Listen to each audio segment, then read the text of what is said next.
E aí, pessoal, tudo bem? Bem-vindos a mais uma das nossas explicações focadas em desvendar a história. Hoje, a gente vai mergulhar fundo em um dos eventos mais complexos e, honestamente, mais devastadores do século XX, a Primeira Guerra Mundial. É um assunto gigantesco, cheio de alianças supercomplexas, inovações militares assustadoras e mudanças geopolíticas que reescreveram o mundo. Então, se vocês buscam uma revisão direta e bem dinâmica sobre como tudo isso começou e o impacto absurdo que deixou na humanidade, bora lá! Para organizar nossa linha de raciocínio hoje, a gente vai passar por 6 pontos-chave. Primeiro, o barril de pólvora. Depois, a faísca e a crise. Em seguida, o inferno das trincheiras, batalhas navais e guerra total, o fatídico ano de 1917 e o colapso, e para fechar, as consequências e os mapas redesenhados. Começando então pela parte 1, o barril de pólvora, focando nas tensões antes de 1914. Imagina só um continente inteiro tentando manter um equilíbrio de poder que estava por um fio, enquanto por baixo dos panos todo mundo estava se armando até os dentes. Bom, para a gente não se perder, vamos deixar bem claro logo de cara quem eram os principais jogadores.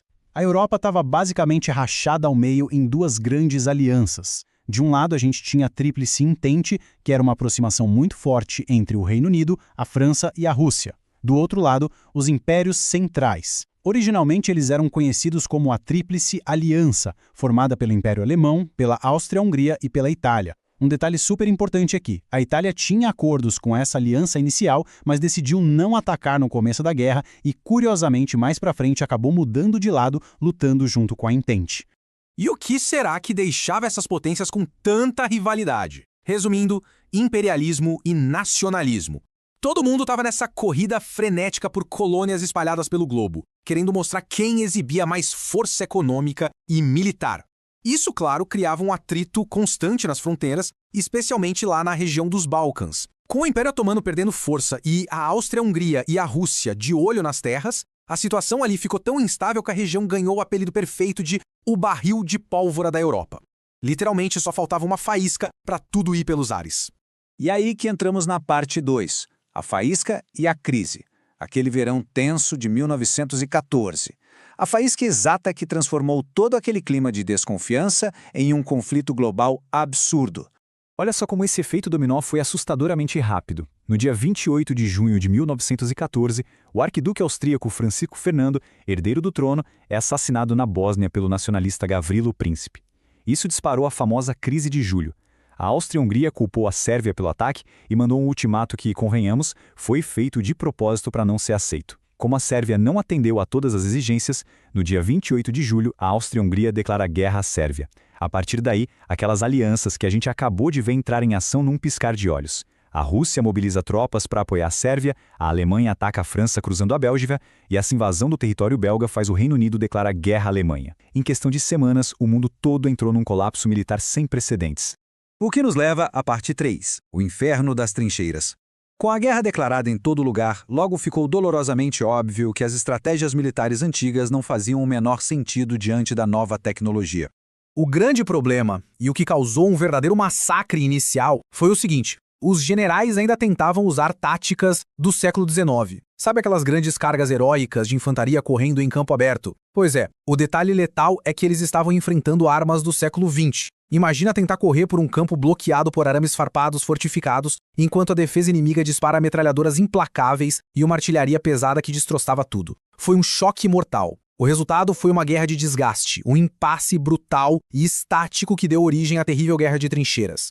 Essa foi a época em que a tecnologia deu um salto gigante em nome da letalidade. Aviões, que antes eram só uma curiosidade mecânica, começaram a ser usados para observação do território e logo mergulharam nos primeiros combates aéreos da história. As metralhadoras basicamente acabaram com a utilidade da cavalaria e tornaram impossível cruzar terrenos abertos. E de forma ainda mais aterrorizante, tivemos a introdução do gás cloro venenoso em 1915 lá em Ypres, ignorando totalmente as regras internacionais. Sem falar nos primeiros e pesados tanques de guerra, uma inovação britânica que deu as caras em 1916 no Somme.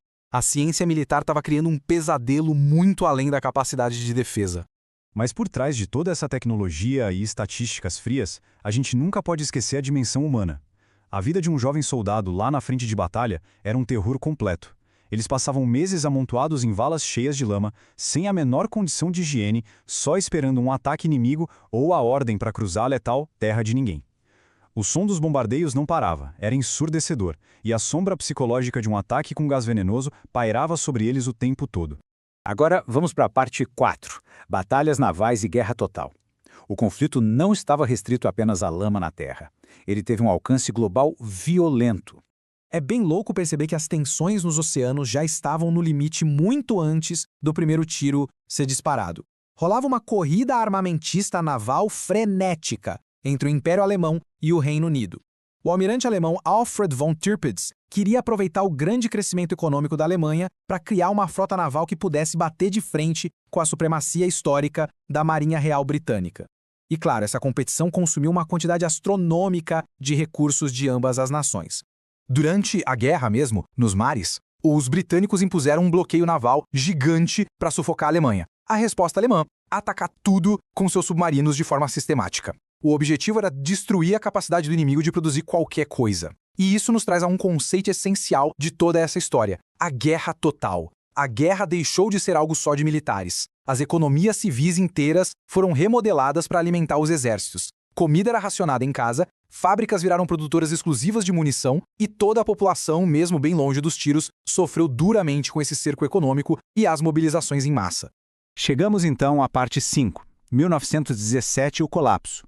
O momento definitivo em que as coisas realmente começam a desmoronar e o rumo muda. Para entender a loucura geopolítica de 1917, vamos por partes. Primeiro, a Alemanha decide jogar todas as fichas e retoma a guerra submarina irrestrita, tentando sufocar a Grã-Bretanha antes que a América entrasse no jogo. Mas aí acontece um tropeço gigantesco: a interceptação do telegrama Zimmermann. A inteligência britânica pegou a mensagem da Alemanha, praticamente convidando o México para atacar os Estados Unidos. Soma isso aos navios afundados e os EUA não viram outra alternativa, além de declarar guerra à Alemanha formalmente. Enquanto isso, do outro lado da Europa, o Império Russo, faminto e completamente esgotado, entra em colapso com a eclosão da Revolução Russa, o que acabou forçando a Rússia a assinar um tratado e abandonar a guerra. Sabendo que era uma questão de tempo até que tropas americanas cruzassem o oceano aos milhões, os alemães organizam um empurrão final. Em março de 1918, eles lançam a Ofensiva da Primavera, usando novas táticas de infiltração. No começo, eles até que avançaram bastante, mas acabaram perdendo fôlego pelas grandes distâncias e, principalmente, pela falta de recursos.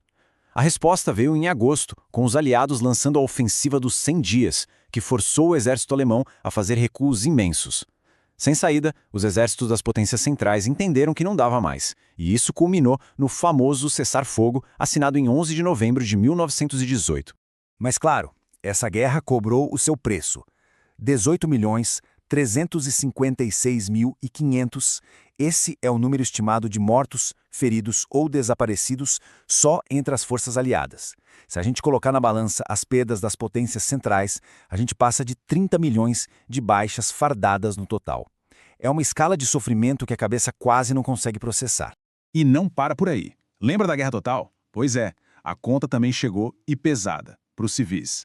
Estima-se que 7.700.000 vidas de pessoas comuns foram extintas.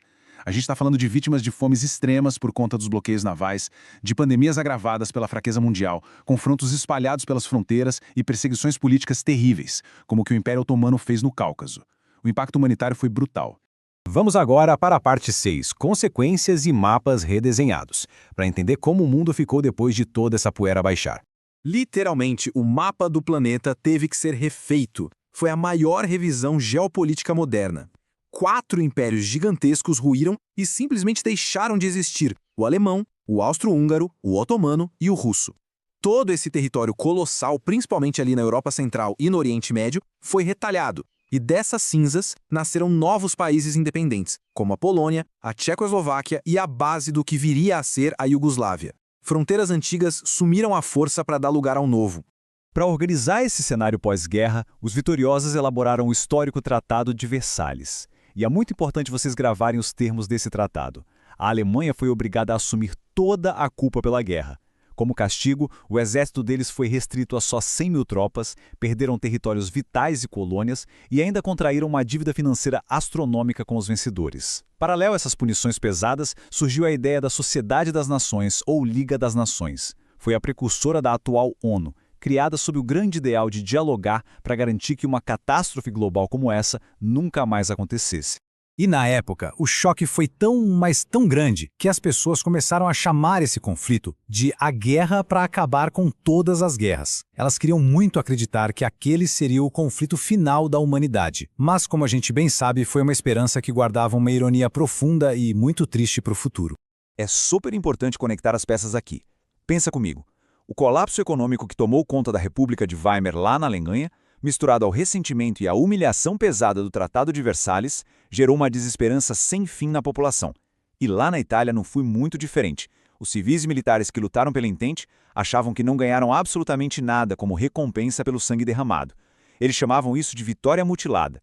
Tudo isso indica que a soma entre trauma de guerra, falência financeira e raiva popular preparou o terreno perfeito, de bandeja, para líderes extremos. As pessoas procuraram salvação e acabaram entregando o poder a regimes antidemocráticos como o fascismo de Mussolini e o nazismo de Hitler. Então, depois de tudo que a gente analisou hoje aqui, fica uma reflexão muito importante para vocês levarem para frente. Será que as negociações pós-guerra e o Tratado de Versalhes trouxeram, de fato, a paz mundial com punições tão rigorosas? Ou será que, ironicamente, esse tratado só plantou as sementes exatas de um ódio que inevitavelmente explodiria na Segunda Guerra Mundial apenas 2 décadas depois? Fica a provocação para instigar a curiosidade de vocês. Muito obrigado por acompanharem a nossa explicação de hoje e até a próxima! E aí, pessoal?